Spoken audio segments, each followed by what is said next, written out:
Hey, how's it going? I'm just watching Succession right now. This is going to be my second live doing this because my first one, I think, didn't quite say it. Um,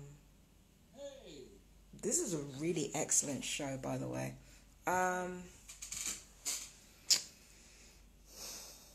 Yeah, so I had the most amazing day today. Went out, did my little thing, went to the bank, and I just had a walk around Brighton, because like it was a clear day in January, absolutely beautiful. The sun was beaming. It must have been about 9 degrees out. It really wasn't that cold, which is great. It was such a beautiful day, such a beautiful evening.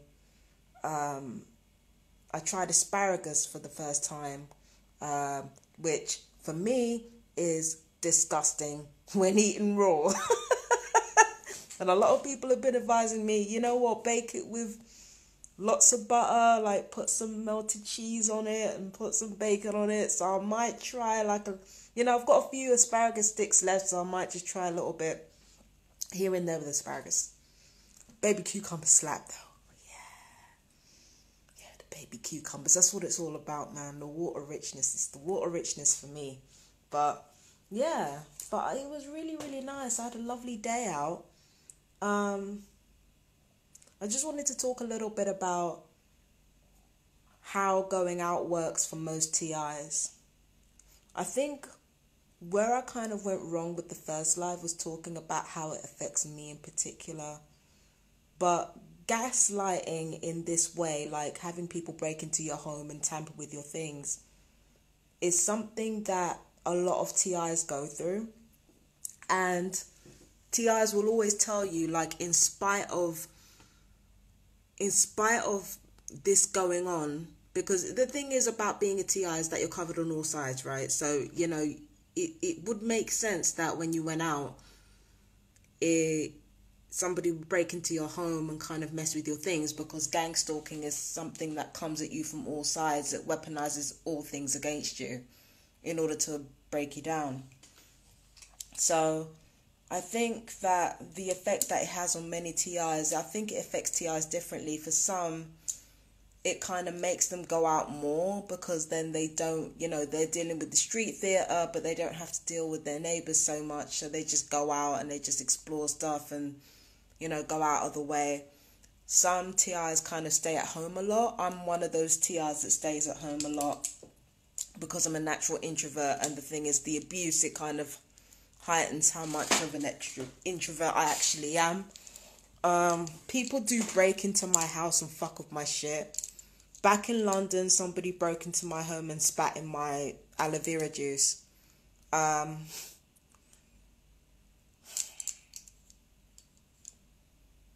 I'm not actually angry with them for doing that, and I know it seems like a really weird thing to say. I'm not actually angry with them for doing that. It's just the fact that I didn't really care. That's make me feel ashamed of myself. But, how many times have you gone out to a restaurant and kind of kept an unspoken covenant between you and the service workers you handle all your food? I know you're probably contaminating it. Just don't tell me. So for me, it's just like, I know that there are people who will come into my home and kind of contaminate my things, but I see it the same way as I see it at a restaurateur. Just don't tell me. But then again, even if you do tell me, I can easily just chuck it out. So it's like, it's one of those things where it doesn't really work as a strategy in terms of making somebody paranoid, because there are, the options are always on the person that you've done it to. So it doesn't really bother me that people do shit like that. Like, I'm kind of used to it at this point. I'm kind of used to people doing stuff like that. And when it comes to food, when you cook it at a certain temperature, it kind of eradicates the germs anyway. And saliva, even though the main way of passing disease around is through saliva, if saliva is in an oxygenated area, then there's only a certain amount of time that it can actually survive. So whilst yeah, that shit is disgusting. Uh, it's not. It's disgusting. It's pretty disgusting, but it's not fatal. So it's like, and I know a lot of people are like, nah, fuck that, I'm fighting. In fact, like, okay, I get that. I'm not saying that you're wrong to feel that way, but it helps me to put it in perspective, because if I don't put that type of thing into perspective, if I don't put people cutting up my clothes and moving my things around, stealing some of my shit, even though to my knowledge nobody has actually stolen anything from here, like, I feel the need to put that in perspective because of the stuff that I go through. It helps me to compartmentalize everything that's happened to me. So there are some of us who cannot compartmentalize being attacked on all sides like this. Like, you're at home, you're in your home, you get harassed, you get tortured. You go out and you not only have to deal with street theatre outside and fucking gang stalking, but you also have to deal with people breaking into your home, cutting up your clothes, and probably contaminating your shit. So yeah, I will never ever tell a TI, you know what, you're just being over dramatic, and you're like, you know, because you're not. As abuse victims, we get told all the time that we're just being over dramatic, or we're just being paranoid and this, that, and the third. But the truth is, we're not. Like, a lot of this shit is really, really serious. But it helps me to compartmentalize it and to kind of say to myself, okay, well, somebody contaminates my food and drink, then basically it's the same as going to a restaurant. It's a roll of the dice. If I go out, same thing. Somebody breaks into my home and contaminates my stuff, roll of the dice. Now, I'm trying to equate two very different situations. One of them is petty and the other one is extremely sinister. But it's like, because of the act itself, I have to compartmentalize it inside my mind, because if I don't, then I kind of might snap and just go nuts. So it helps to really analyze the situation. In my case, it helps to really analyze the situation, pick it apart, really think about it rationally and logically. That is how I deal with gang stalking. That's how I try to approach it. I really kind of, decompartmentalize everything. That's what helps me survive throughout this entire thing. The way I see it, I had a beautiful day. It felt like a holiday. It literally felt like a holiday. It literally feels like that every single time I step outside my house and go down to the beach, and it's only like, what, a half hour away from me by car or bus. And that's before we even get into the neighborhood that I actually live in. It's beautiful. So every single time I go out for a walk, I feel like I'm on holiday all the time. And it's a beautiful thing to have. So the way I see it, I had a beautiful day. I tried some new food. It was disgusting. But that's okay. I mean, I had a really good day. Things went well. Whatever happened when I was outside is whatever happened. If I sit here and obsess about what might or might have not have been done to my stuff, because stuff is always going to be done to me. It just doesn't matter what the situation is. So if I obsess over one particular area, then it's like I'm missing the whole point. Everything that I do and say is going to be weaponized against me. I do talk a lot of trash online about my perps. And I do say a lot of wild shit, and I do expose people. So, and then on top of that, the perps that I've got dealing with me, because it's not just them. It's not just them. And by the way, I'm not saying they've done anything to my shit, by the way, because I don't actually know for sure. But it's just, because there are a lot more perps around here than just them. Like, they're just easy to pick on. There are way more perps around here than just them. But it's just, for me, it's like, I'm always going to be attacked. If I'm on the street, if I'm at home, I'm always going to be attacked. I'm always going to be tortured. And shame is always going to be used as a tool to abuse the target with. Shame is one of the most effective. It's actually more effective than fear.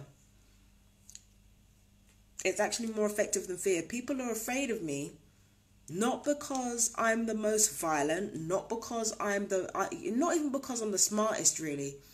It's because of shame. And the truth of the matter is, the perps always feel more ashamed of themselves than you do. They're always going to. At the end of the day, I'm dealing with people from all walks of life, but the lower end perps, they're usually the ones that have their addictions fed. It's like they will literally do anything for to feed their addiction. And it's not because they're weak or anything. It's not because there's anything fundamentally or ethically wrong with them. It's just the fact that when you have been reduced by what you're addicted to, or you've been reduced by all the things that life has done to you, it's like you will literally do anything to stop the pain. And sometimes the only thing that stops the pain is the addiction. So I'm dealing with that in terms of perps again. Not just them, because they're not the only perps here.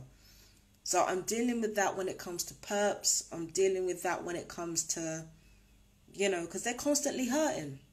And then with me, on top of that, calling them a piece of shit, of course they're going to hurt on top of that. Perps are always going to be more ashamed than TIs. And part of doing the street theatre and breaking into your home and maybe or maybe not contaminating your shit, that's part of the shame though. It's part of the way it works. They use shame to antagonize you. They use shame to antagonize you. They use shame to shame is more effective than fear. It's more effective than intimidation. For a long time, what actually got me was not fear, but shame. Because fear, when you go through it enough times, you can push through it, right? Even with guilt, actually guilt is the toughest one to get around. Guilt is the toughest one to get around. Well, depending on who you are anyway. But shame is literally like fear. Some people feel it, some people don't. Guilt is the most difficult thing to get around, but some people feel it or some people don't. But shame is that one thing that everyone feels. And that's what makes it such an effective tool of abuse. And when you feel ashamed, you will do anything to not feel that way anymore. Whether it be feeding an addiction, whether it be breaking into someone's home, whether it be trying to embarrass your target, whether it be torturing your target really, really badly physically.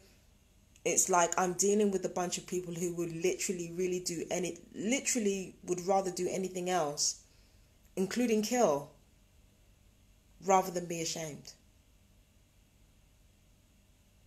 And that's what all of this boils down to. Now, again, I had the most beautiful day. I can't complain. It was really, really nice. Tried some new food. But these things are always going to be in the back of my mind. And it's always in the back of my mind every time I go out or every time I visit somewhere.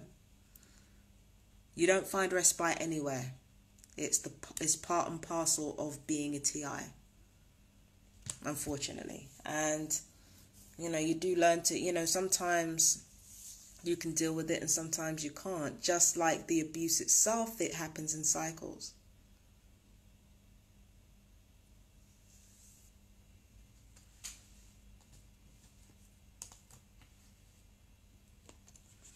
So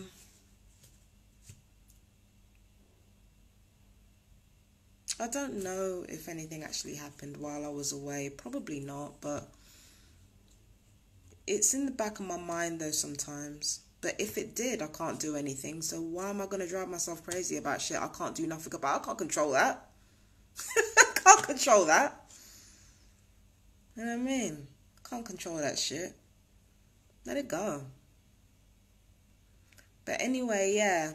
That's it for me. I don't know if I made much sense while I was talking because I tend to ramble. But yeah, I'm going to watch the rest of Succession. And I will see you guys later. Be strong, my fellow TIs. Bye-bye.